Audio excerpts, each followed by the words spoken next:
આ ધરતી કેવી છે બરડાની ભાઈ? અમરેલીની પાસે વાકિયા ગામનો આલગા વાળો કરી અને કાઠી દરબાર બારવટું કર્યું, બારવટું પાર પડ્યું. પછી એમના ઘરેથી બધે કીધું કે બારવટું પાર પડી ગયું છે, હોનાની તરવારે તમારા માન ભેર દ્વારકા વાળાએ તમારી લાજ રાખી છે, તો હવે દ્વારકાની યાત્રા કરી આવો. અને સાંજે વાત થઈ, ભૂદેવને બોલાવ્યા, મુહૂર્ત જોયું કે સવારે જવા જેવું સારું મુહૂર્ત છે. અને વેલા ઉઠી અને એમને ઘેરેથી કાઠિયાણી એમણે થેપલા બીજું ઢેફલા જે કંઈ કરવાનું હોય છે એ ભેળું બાંધી દીધું. એકાદો બે દી હાલે એવું. પછી કેડે રામના રખવાળા. પણ બન્યું એવું, હાલતી વેળા પેલા આલગા વાળા દરબારે કીધું કે મારો ખડિયો તૈયાર કરી દે ઠેલો, અને એ ખડિયામાં 100 રૂપિયા વાહણીમાં નાખી દેજે. મારે રસ્તામાં કોઈ દાન કરવું કોઈ. એ વખતે 100 રૂપિયા તો બહુ મોટા કહેવાતા. 100 રૂપિયા ભેળા ખેડા વાહણી છે કોથળી એ નાખી દેજે ખડિયામાં. એટલે કાઠિયાણીએ વાહણી તૈયાર કરી, ઠેલો તૈયાર કર્યો, પૈસાની કોથળી બધું તૈયાર કરી, ઠેલો તૈયાર કરીને આપી દીધું. આલગા વાળા દરબાર નીકળી ગયા. થાતા રસ્તે રોકાતા હાલતા બરડાની ધીંગી ધરતી આવી. અને બરડાની ધરતીમાં સિંહલી કરી અને ગામના ચોરા પાસેથી ઘોડલી પૂગી. હાંજનું ટાણું અને બધા જુવાનડાઓ મેર ડાયરાના બેઠેલા. રામ રામ તો કે રામ ડાયરા, રામ રામ બાપા. કે આમાં કોઈ મોઢવાડિયા મેરનું ઘર હોય તો રોકાવું. બધા ઉભા થયા, બધા ઈ જ છે, વૈયાઓ. એટલે મૂંઝાણો આલગાવાળા દરબાર મૂંઝાણા કે બધાય તાણ કરે તો જાવું કોને ઘરે? ઓને ઘરે જાવ તો ઓને દુઃખ લાગે, ઓને ઘરે. એટલે કીધું કે એક કામ કરો, બારોટોના ચારણોના જ્યાં ઉતારા વધારે રહેતા હોય, સાધુ સંતોના ઉતારા કોને ત્યાં વધારે હોય? મને ત્યાં થોડુંક ફાવ છે. તો કે એ તો મૂરું મોઢા છે. અને આ છોકરો એ રામલા જો મહેમાન તા તો રામલો હળી કાઢી 10-11 વર્ષનો છોકરો, શું ખાનદાની જોજો તમે. અને ગડગડ હાલો ઘોડાની લગામ પકડી લીધી. મારે ઘરે હાલો, અમારે ત્યાં બહુ મહેમાનો સાધુ સંતો ચારણો બધા બારોટો બધા આવે. અને ઘેરે લઈ ગયો. મૂળું મોઢા ઘેરે નહીં, માકીબાઈ મેરાણી એમના પત્ની ઈ ઘેરે મીઠો આવકાર આપ્યો. સીતારામ જય માતાજી બાપા, મારો વિહામો, મારો બાપલીઓ, આવો મહેમાન આવ્યા. એટલા રાજી થઈ ગયા. માકીબાઈ રોક્યા. એટલે ઓલા જોવા માંડ્યા કે ભાઈ અમારા ભાઈ હવે અજાણ્યો પહેલી વાર આવેલા, પણ કીધું કે પુરુષ કોઈ ઘેરે નથી એમ. એટલે કે ના, ઈ તો આવી જાય, તમે બેહો. પાણી ભરી દીધું, વિવધતા. પછી વાળું કરે, ધરાર રોક્યા. ઈ કે કોઈ આ જણ ઘેરે નથી તો હું બીજે. અરે ના, મારો બાપ જણ ઘેરે નથી, પણ ઘર થોડું ભેળા લઈ ગયા છે. એવી મીઠડી મહેમાન ગતિ. હાંજે વાળું પાણી કરાવ્યા, મહેમાની કરી. માં દીકરાને પીરે એમ પાસે બેહીને માકી મેરાણી આલગા વાળાને ખવડાવતી હતી. તેથી આલગા વાળો વિચાર કરતો હતો, નાનો હતો અને મારી માં જે ખવડાવતી હતી એવી મને ફિલિંગ આવે છે. ભલા માણસ આવી મહેમાન ગતિ કરાવી. હવામણ રૂની તળાઈ ઢોલિયા માથે ગાડલું તળાઈ વાળું પાથરી દીધું. અને કીધું કે તમે આરામથી ભાઈ હુઈ જાઓ, સવારે તો તમારો ભાઈ આવી જાય. એટલે કીધું કે હા બેન, તે ધરાર તાણ કરી. તો હવે હું ઈ ઓહરીમાં ઢોલિયો ઢાળીને આલગા વાળા હુવા ટાણે પોતાના જે ખડીયો ભેળો હતો, જેમાં પોતાની કાંઈ વસ્તુ હોય 100 રૂપિયાની જો બધું વાહણી, એમાં 100 રૂપિયાની કોથળી નાખેલી ની બધું હશે ઠેલો. એ ઠેલો કીધું બેન આ ઠેલો જરાક ઘરમાં મૂકી દો ઓરડામાં, સવારે મને પાછો આપી દેજો.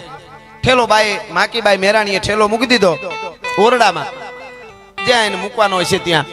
સવારમાં જાગી હીરામણ કરાવ્યા અને કીધું ભાઈ રોકાઈ જાવ, થાક હોય તો કાલે. તો કે ના મારે દ્વારકા જવું છે બેન, ક્યારેક પાછો આવી અથવા વળતા આવી. હાલવા કાણે કીધું બેન જરાક મારો ઠેલો દેજો. માકીબાઈ મેરાણી એમને ઠેલો દેવા. આલે ભાઈ આ તમારો ઠેલો. એ ઠેલો દીધો. એટલે ઠેલો બગલમાં ઠેલો નાખીને અંદરથી આમ ઓલી કોથળી ગોતવા માંડ્યા આલગા વાળા. એમ કે ઓલી રૂપિયાની કોથળી હોય તો આ છોકરાના હાથમાં રૂપિયો 2 રૂપિયા આપો. એ વખતે 2 રૂપિયા બહુ મોટા કહેવાતા, પણ સેજ આમાં જોયું કોથળી હતી નહીં અંદર રૂપિયાની. અરે ડાયો માણસ સમજો, ખબર પડી જે થયું આમ બેનને ખબર પડી જાય તો ઓલું થાય. હું એને ઘેરે રોકાણો, એનો રોટલો ખાધો. એટલે આમ કરી નાખ્યો. એટલે મોઢાના શેરા ઉપર ખબર પડી ગઈ માકીબાઈ મેરાણીને કે ઘડીક પહેલાનો ભાઈનો જે શેરો હતો એ અત્યારે નથી, કંઈક બન્યું છે. એટલે કીધું ભાઈ શું કાંઈ થયું, કાંઈ ઘટે છે? ના બેન, એ તો મને યાદ આવી ગયું કે કયા કેડેથી હાલું વિચાર કરતો હતો. આમ ઓલે કેડેથી હાલું કે ઓલે કેડેથી. નહીં, તારો શેરો કંઈક કે છે. હર્ષ વિષાદ આલસ અમલ ક્રોધ હેત અહેત મન મહિપ કે આચરણ દ્રગ દીવાન કહી દે. આંખ છે માણસના હૈયાની વાત કહી દે જો પરખતા આવડે તો. એને કીધું ભાઈ તારી આંખ મને એમ કહે છે કંઈક કંઈક તકલીફ થઈ છે. સાચું ન કે તો આ મારા દીકરા રામલાના આ તારી બેન ને માકીબાઈ ના સોગન છે. હા હા હા સોગન છે કીધું. અરે બેન તે તો બહુ કરી. બેન માફ કરજે, મારા ખડિયામાં 100 રૂપિયાની કોથળી હતી નથી. અને જોજો આ દેશની નારી શક્તિ બેનું દીકરીઓ અહીં ઘણા માવડીઓ બેઠા છે, સાંભળજો. એક ક્ષણમાં નિર્ણય લઈ લીધો. બીજો શું કે અરે અમને ખબર એ નથી ભાઈ, મેં એડ્યું નથી ને આમને થવા મળે ને આપણે એવું યાદ આવે. બીજું કાંઈ ભાઈ મને ખબર એ નથી ને એવું ગમે કાંઈક તો થાય ને. એક ક્ષણમાં નિર્ણય કરી દીધો, થેલો મને આપ્યો હતો અને હવે જો એમાં કોથળી ન હોય ને તો મને નથી ગેંગેન ફેફે એમ ન હોય. એક ક્ષણમાં નિર્ણય લઈને માકીબાઈ મેરાણી એટલું કીધું, અરે હા ભાઈ લે, અરે બહુ કરી, લાવો લાવો લાવો ઠેલો લાવો ઠેલો લાવો. હવે જો આ કામમાં ભેહું દોવામાં ભીહું દોવામાં વેલું ઉઠવામાં આ બધું સાયું ફેરવામાં ભાઈ ભૂલે ગઈ. હું ભૂલી જ ગઈ બધું. હવે બન્યું એવું ભાઈ, તમે હાંજે હોઈ ગયા હતા. જોજો નિર્ણય લઈ લીધો તાત્કાલિક. તમે હાંજે હોઈ ગયા હતા, તમને નીંદર આવી ગઈ હતી થાકમાં. મારા ગામનો એક માણસ આવ્યો અને એક તો તમારા ભાઈ ઘેરે નહીં, અને ઈ મને કે બેન મારે સવારે વહેલું મારે મારી બેનને તેડવા જવું છે અને છે એવું કે 100 રૂપિયાની મારે ખાસ જરૂર છે. મારે ત્યાં બેન પાસે 100 રૂપિયા લીધેલા છે, એ દઉં તો જ બેનને આવવા દે બનેવી. એટલે 100 રૂપિયા એટલે પછી રાતે મારી પાસે હતા નહીં, તમારા ભાઈ ઘરે નહીં, અને જે કાંઈ પેટારાની સાવિક જે કાંઈ હતું એ તમારા ભાઈ પાસે રહી ગયેલું ભેળું. એટલે મેં પછી તમારી ખડિયામાં તપાસ કરી, એમાં કોથળી હતી વાહળી 100 રૂપિયાની, ઈ મેં એને આપી દીધી ભાઈ. અને ઘડીક વાર તમે બેહો ને તો હમણાં જ હું એક અમારે ખાતું હાલે છે ને બજારે, એક ભાઈ છે તો ત્યાં 100 રૂપિયા લઈ આવું. અને માકીબાઈ મેરાણે 100 રૂપિયા લેવા બજારે જાય એવી જ કોથળી ત્યાંથી લીધી અને 100 રૂપિયા લીધા. વ્યવહાર તો હાલતો હોય ને ત્યાંથી. અને પછી કોથળી લઈ આવીને કીધું, મારા વીર મારા ભાઈ આલગા વાળા, એક રાત માટે રાતના 12 વાગ્યાથી સવાર સુધી આ મેરની દીકરીએ કાઠી દરબાર વીર તારા પૈસા 100 રૂપિયા વાપર્યા એ બદલ અમને માફ કરજો. આલ્યો આ 100 રૂપિયાની કોથળી. એ આમ કોથળી હાથમાં દીધી ને, સાંભળજો ભગવાન કેવું કરે છે ટાણું જોજો. હાચવે હાચા માણસ.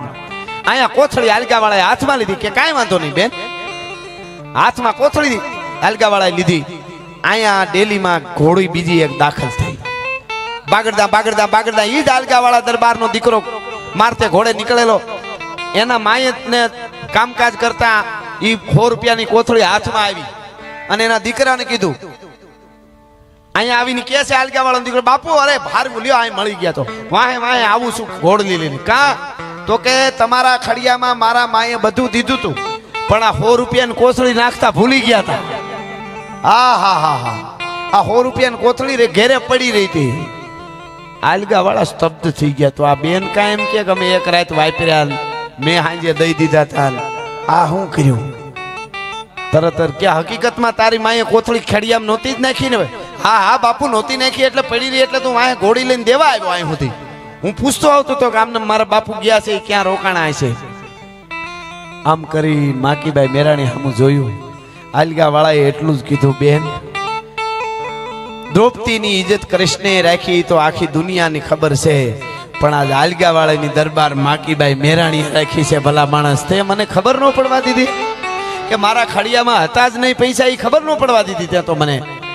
એટલે તરત જ માકીબાઈ મેરાણે કીધું, ભાઈ તમે એમ બોલ્યા કે 100 રૂપિયાની કોથળી હતી ને હવે નથી, તો હું મેરની દીકરી ભૂંડો થોડો લાગવા દઉં મારા વીરને? ભલા માણસ મારે ગમે ત્યાંથી, અને અમે તો દેવા વાળા છીએ, અમે તમારા થોડું કોઈનું અડી. તો કે હા બેન, મિત્રો આજ પણ હિંહલી ગામના મેર ડાયરો અને આલગા વાળા વાંકિયા દરબાર આલગા વાળા ને મામેરાના હામાં લેવા દેવાના સંબંધ છે. એટલે આ કડીમાં કહે છે,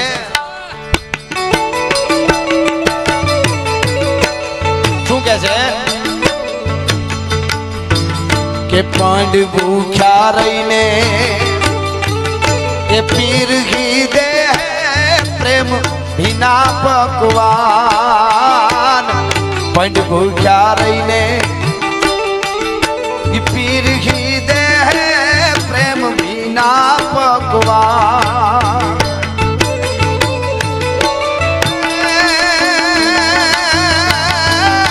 દુઃખ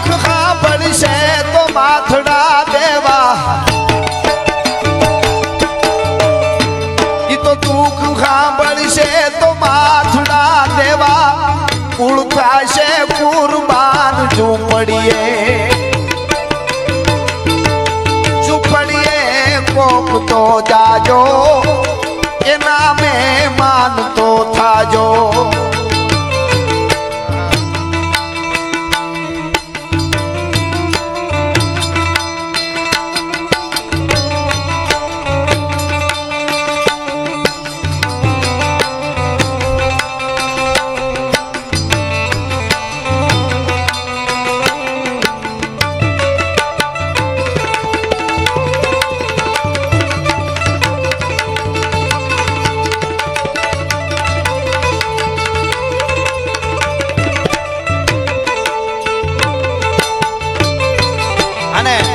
બહુ સરસ ફરમાઈશ આવી શિવાજીના હાલરડાની એટલા માટે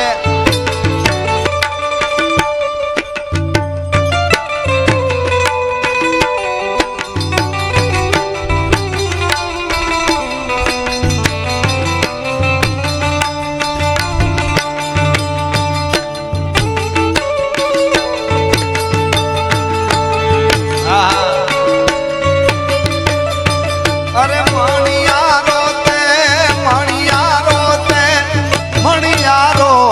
કળાયર મોર નો નિકાય હું રે ધડકતી ઢેલ રે શેલ મુજો આદારી મણિયા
ભાવી લેજે ખૂબ દ્રપીને ગાજ હવે ધાવી લેજે મારા બાળ ધાવી લેજે ખૂબ દ્રપીને આજ શિવા બેટા ખૂબ દ્રપીને ગાજ રહેશે નહીં રણ ગેલુડા ખાવા મોટી ધામની વેલા શિવાજીને નીંદ રૂનાવે માતાજી જબાય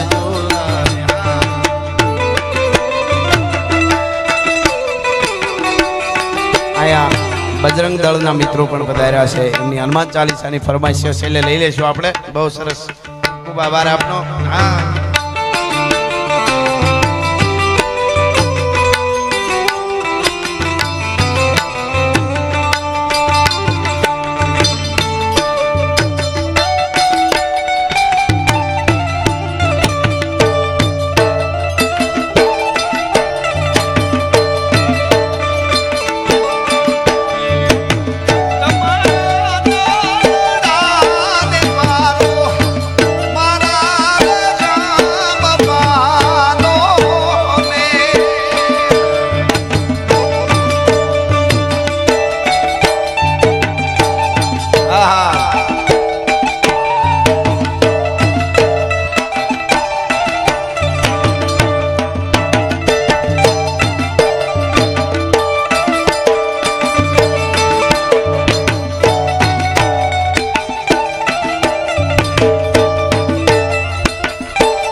પણ ખડનો હાવજ ખા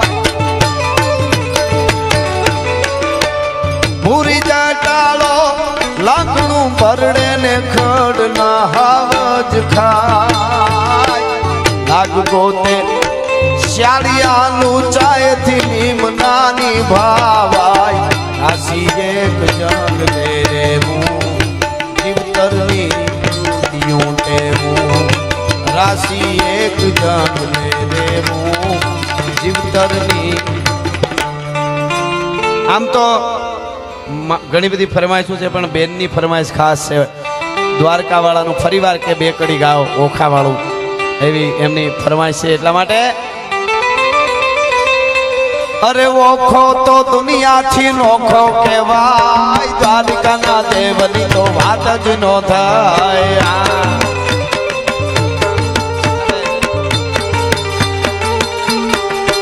મારી મીઠુડી ધરતીના મીઠા ભગવાન દરિયાના ફળિયામાં મીઠા ભગવાન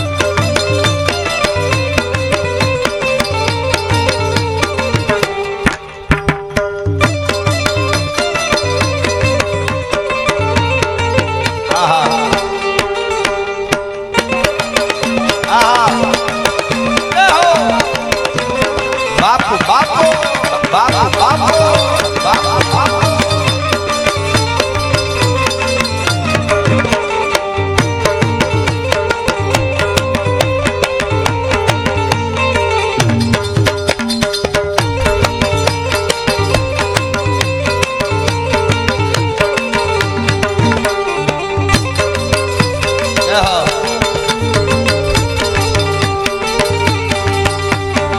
ચરણો પખાળે જા સાગર ગંભીર નિર્મળ જા ખળખળતા ગોમતી ના નીર ચરણો પખાળે જા સાગર ગંભીર નિર્મળ જા ખળખળતા ગોમતી ના નીર ને જો ઠાકરનો જાંગા પે રાજ મારા દ્વારકાના દેવની તો વાત જ નો થાય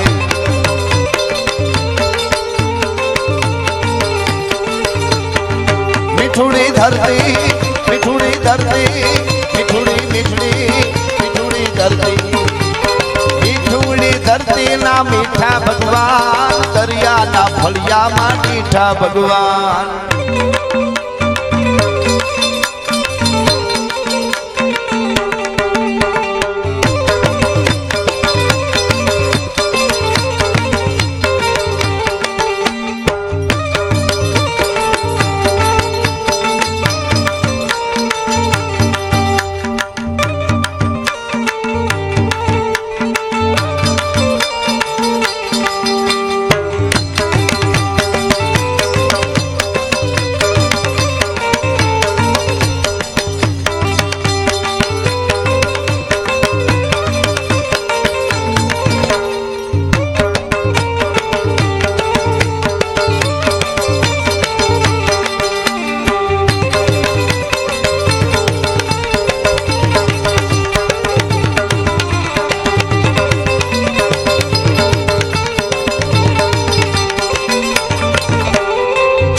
ને મૂળું ના જબરાતે જોમ વાઘેરના ભાલાએ તોડ્યો તો જોમ અલબેલો મતલા ને ઓખો રંડાઈ મારા દ્વારકાના દેવની તો વાત જ નો થાય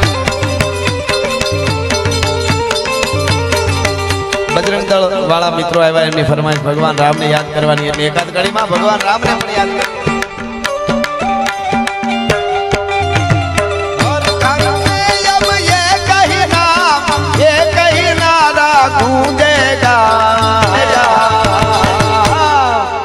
मेरे भारत का बच्चा बच्चा जय जय श्री राम बोलेगा मेरा भारत का बच्चा बच्चा जय जय श्री राम बोलेगा जय सिया राम जय सिया राम जय सिया राम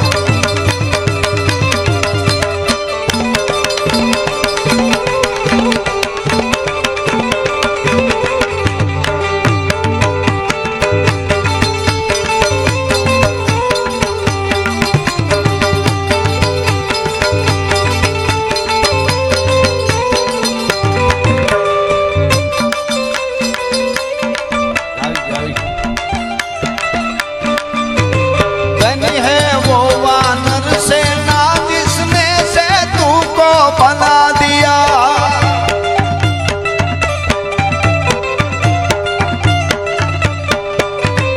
राम नाम लिख कर पत्थर पर पानी में था तेरा दिया।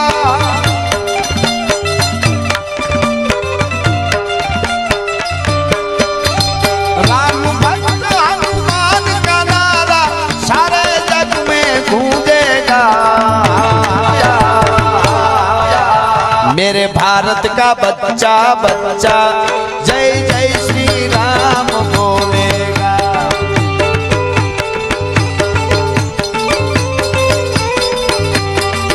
मेरे भारत का बच्चा बच्चा जय जय श्री राम बोलेगा।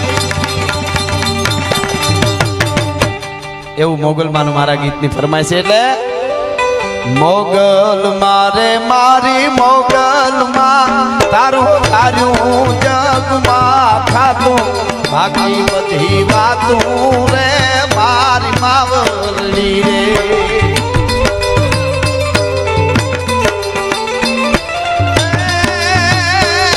મોગલ મારે મારી મોગલ માં આપણો આદિ કાળનો નાતો માછોરની વાતો ને માર